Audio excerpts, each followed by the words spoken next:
Hello friends, बाल junior classes में आपका स्वागत है। आज हम आपको कक्षा 7 के गणित के जो अभी द्वितीय संतान का पेपर होने वाला है उसको लेकर बच्चे बहुत चिंतित रहते हैं। और गणित के विषय ऐसा ही है कि जिससे सभी लोग डरते हैं, लेकिन आपको डरना नहीं है। हम उस मॉडल पेपर को दिखा रहे हैं जो परीक्षा में आएगा, लगभग ऐसे ही आएगा। तो चलिए देखते हैं। सबसे पहले हम आपको बताते हैं प्रतिशत से संबंधित क्वेश्चन। 100% पूछता है प्रतिशत से संबंधित क्वेश्चन। एक यही दो पूछेगा, मल्टीपल चॉइस में पूछेगा, शॉर्ट आंसर टाइप में पूछेगा, चाहे जैसे पूछेगा लेकिन पूछेगा। तो सबसे पहले मेरे पास एक मॉडल पेपर आया है, सर ने मुझे दिया, तो मैं आपको दिखाना चाहता हूं। इसमें सबसे पहला प्रश्न इनका है 40 का 25%। इसका मतलब का की जगह आप गुड़ा रख देंगे। क्या रख देंगे? गुड़ा। और 4 ऑप्शन देगा आपको। पहला ऑप्शन ऐसे ए करके देगा, इसमें 16, बी करके देगा 10, सी कुछ भी दे सकता है, ये तो मॉडल है, और डी 50। इसमें से आपको चूज करना होगा कौन सा ऑप्शन सही है। लेकिन जब आप सॉल्व करेंगे तभी आप चूज कर पाएंगे। वैसे मतलब रटकर इसको नहीं कर सकते। इसको गणित जो विषय है उसको सॉल्व करना पड़ेगा। छोटा सा रफ कॉपी मिलता है आपको बैक में, पीछे की तरफ आप जाएंगे, वहां पे रफ लिखेंगे, लिखा नहीं रहेगा तो रफ लिखना पड़ेगा, और उसमें आप क्वेश्चन को तुरंत सॉल्व करेंगे। और इसको कैसे सॉल्व करना है, नॉर्मल तरीके से मैं आपको सॉल्वेशन इधर दिखा देता हूं, बाद में आपको इरेज कर देता हूं। 40 का मतलब होता है गुणा, 25% का मतलब होता है बटा 100। ठीक, और इसको अब 25 एकम 25, 25 चौका 100, और 4 एकम 4, 4 धामा 40। कहने का मतलब बी ऑप्शन सही है। इसी प्रकार से आपको दूसरा क्वेश्चन प्रतिशत से संबंधित जो साधारण ब्याज में पूछा जाता है, ज्यादातर इस प्रकार से पूछते हैं कि जैसे साधारण ब्याज में इन्होंने पूछा कि 1000 रुपए का, दूसरा क्वेश्चन सर दिख रहा है, 1000 रुपए का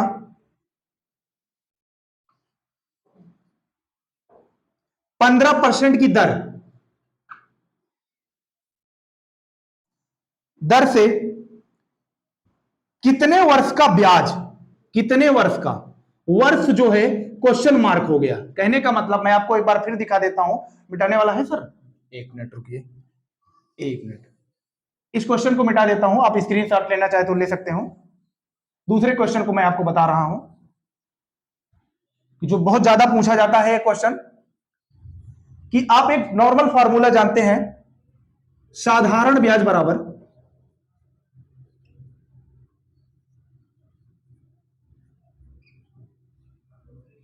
मूलधन गुणे दर गुणे समय बटे 100। यह सूत्र है इसका, इसको आपको याद करना पड़ेगा। अब मूलधन को हम पी भी लिखते हैं, दर को आर भी लिखते हैं, और टी को समय भी लिखते हैं। तो नॉर्मल भाषा में इसको हम कह सकते हैं पी आर टी बाई 100। इसमें क्वेश्चन में दिया क्या है, मूलधन दिया है, पी दिया है, पी बराबर दे दिया है हमको 1000 रुपए। कितना दिया है? 1000। और दर पूछ रहा है, सॉरी दर दिया है कि नहीं दिया है देखना पड़ेगा। दर दिया है, कितना दिया है दर? आर बराबर दिया है 15। कितना दिया है? 15। और टी पूछ रहा है हमसे, टी क्वेश्चन मार्क बना दिया। अब ब्याज भी दे दिया है, साधारण ब्याज, साधारण ब्याज भी हमको दे दिया है। कहने का मतलब इस फार्मूले में जब हम इस क्वेश्चन को रखेंगे, इतना आसान नहीं होता, मल्टीपल चॉइस क्वेश्चन भले है, लेकिन इस फार्मूले में जब आप रखेंगे तभी आप क्वेश्चन को सॉल्व कर पाएंगे। तो इसमें आपको साधारण ब्याज दिया है 300 रुपए। अब इस फार्मूले के हिसाब से हम इस क्वेश्चन को इधर सॉल्व कर रहे हैं। ब्याज हमने क्या रखा? 300। 300 बराबर पी क्या रखा? P R T by 100। P पे क्या रखा? 1000। कितना रखा? 1000। आर को रखा 15। टी हमारा क्वेश्चन मार्क है, टी आप ऐसे रख लीजिए, बटे 100। इस इक्वेशन को जब हम सॉल्व करेंगे तो हमको उत्तर प्राप्त होगा इसका 2। कितना प्राप्त होगा? 2। जब इस इक्वेशन को सॉल्व करेंगे तो ए 1 बाई 1 हो जाएगा, त्रिया गुणा हो जाएगा, और लंबा आप सॉल्व करना जानते ही हैं, बताने की जरूरत नहीं है। तो टी बराबर हो जाएगा 300 इंटू 100 बाई 1000 इंटू 15। टी आपका समय निकल जाएगा। 0 से 2 जीरो से 0 कैंसिल, 1 0 से 1 0 कैंसिल, 15 एकम 15, 15 दूना 30, बाकी कुछ बचा नहीं, तो आपका टी बराबर हो गया 2 वर्ष। यही पूछ रहा है। इस क्वेश्चन को आप आसानी से लेते हैं, लेकिन ये मल्टीपल चॉइस में दिया है, 2 वर्ष दिया है, 4 वर्ष दिया है, 5 वर्ष दिया है, लेकिन आपको ऐसे सॉल्व करना पड़ेगा। साधारण ब्याज का क्वेश्चन परसेंट से संबंधित ऐसे आता है। अगला आप एक देख लीजिए, परसेंट से संबंधित, मैं मिटा देता हूं उसको, स्क्रीनशॉट लेना है तो ले सकते हैं आप।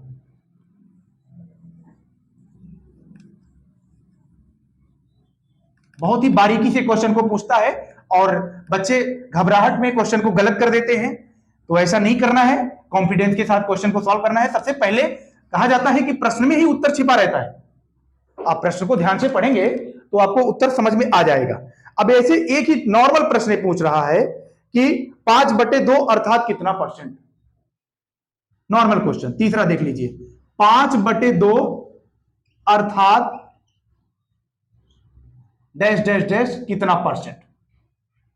अब 5/2 का मतलब होता है कि आप इसको जब प्रतिशत में करेंगे तो इंटू 100 करना पड़ेगा आपको, और जब आप 100 करेंगे इसको 5/2 अर्थात कितना परसेंट, तो आप देखिए 5/2 इंटू 100 हो गया 100%। परसेंट का मतलब 100 हुआ, 50 पंचे 250%, कितना आया 250%। हम इसको लिख सकते हैं 250%। 5/2 का मतलब होता है 250%। अब ऐसे एक क्वेश्चन और देख लीजिए, चौथा इसमें परसेंट से, बस लास्ट बता रहा हूं, उसके आगे नहीं बताऊंगा, ठीक। एक वर्ग में, बहुत ही इंपॉर्टेंट क्वेश्चन है, 20% विद्यार्थी 12 हो तो वर्ग में कितने विद्यार्थी हैं, कुल कितने विद्यार्थी हैं। इन्होंने दिया है कि वर्ग का जितने विद्यार्थी हैं उसके 20% विद्यार्थी 12 हैं, तो वर्ग में कुल कितने विद्यार्थी हैं। माना वर्ग में कुल विद्यार्थी बराबर, आप कुछ भी मान सकते हैं, एक्स एम वाई जेड जो भी, बराबर एक्स, हमने मान लिया एक्स। लेकिन अब एक क्वेश्चन में कह रहा है इसी एक्स का 20%, प्रश्नानुसार लिखेंगे हम,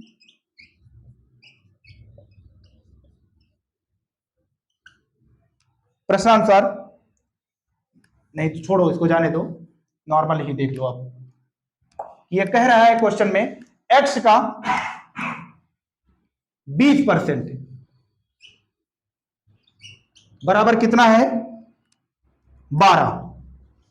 अब समीकरण बन गया, अब इस समीकरण को आसानी से सॉल्व कर सकते हैं। तेरिया गुणा कर दीजिए, बाई 1 करने से इसकी वैल्यू में कोई परिवर्तन नहीं आता, हम जानते हैं।